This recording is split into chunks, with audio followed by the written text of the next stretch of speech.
सियासत और पंहिंजे किसे खे चमकाइण लाइ तव्हां मेड़ जा नुमाइंदा आहियो। तव्हां मूंखे ॿुधायो त इन्हनि माण्हुनि जी जेका किरदारु हुयो हिन मेहर त छॾ हिन सॼे तरस उहो किरदारु कंहिंखां निकितल आहे।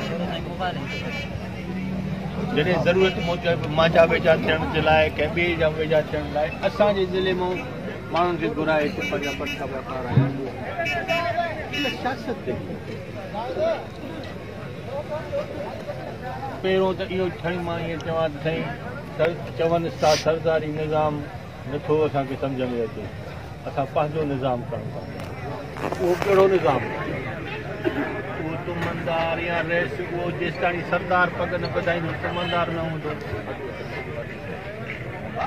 इहो हिकिड़ो दस्तूर हो हिकिड़ी पंहिंजे तरीक़े सां मुंहिंजे ख़िलाफ़ का शइ ठाहिण जी कोशिशि करण जी हुई।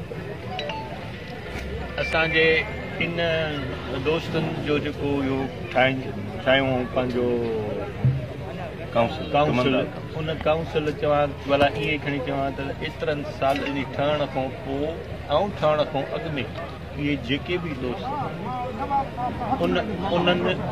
उन्हनि हिनमहिल ताणी अवाम जे लाइ या पंहिंजे राज जंहिंजो तुमनदारी जो पटको जो पंहिंजो चवंदा उन लाइ छा कयो?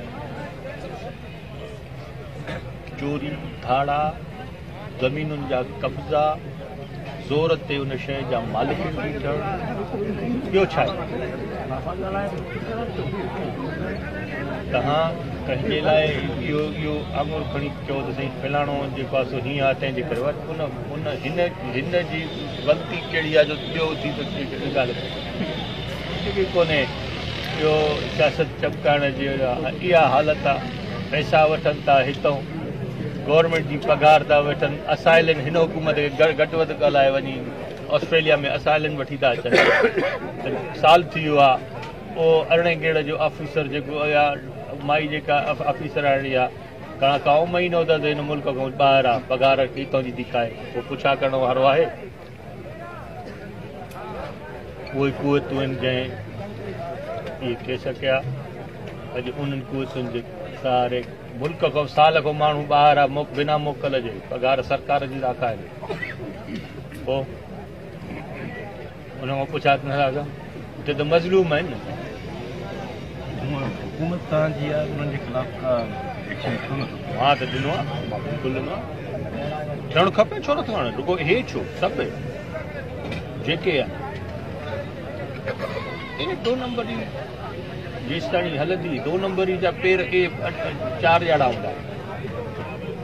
उहो 4 ॼाड़ा चौथो 5 ॼाड़ो ईंदो त वरी उहो 2 नंबरी पोरी आहे, वरी कंहिं ॿिए खे न कंहिंखे इलाज में था साईं फलाणो हीअं टीरो मटीरो उहो बि जेल में न।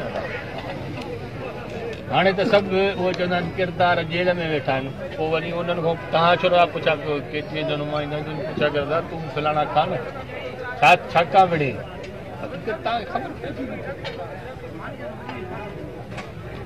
मेन जेके जवाबदार उन्हनि जा त इहे पुराणा फंडा हलनि था पिया हिननि सां। इहो ख़ुदि मुर्तज़ा हिननि ते फरिया थी या हू जेके ग़ुलाम कादिर मार्श पुराणो तकरार आहे। पर तव्हांजे भाइरनि खे इन्वॉल्व हिते कंहिंखे फ़ाइदो?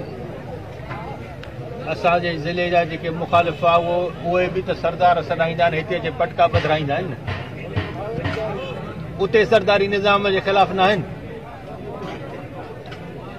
हिते पाण खे हिन मुल्क जो दादू ज़िले जो बेताज बादशाह सॾंदड़ जेको पाण खे बेताज बादशाह सॾींदो हो, जंहिंखे मां चवनि वधीक न चवां खानदान जो ॿार आहे, घणी चवनि घर का न घाट का।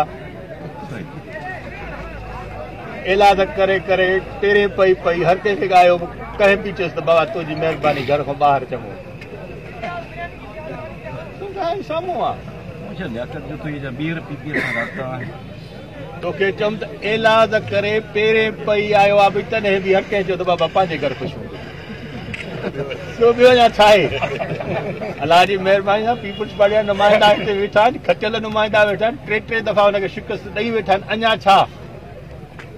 ये हाणे बाबा जनन विसरल किताब आहे जो विसरी वियो हाणे हर कंहिं खां इन्ही खां अॻु में भला हिते दादूर ज़िले में इन जतोई ख़ानदान डॉक्टर अमीन खान खां अॻु में हितां MLA MP केरु हूंदा उहे कोन्हनि न भला ख़ानदान हा सियासत जो चूंडिया चवां थो सियासत जो हिकिड़ो वेव हो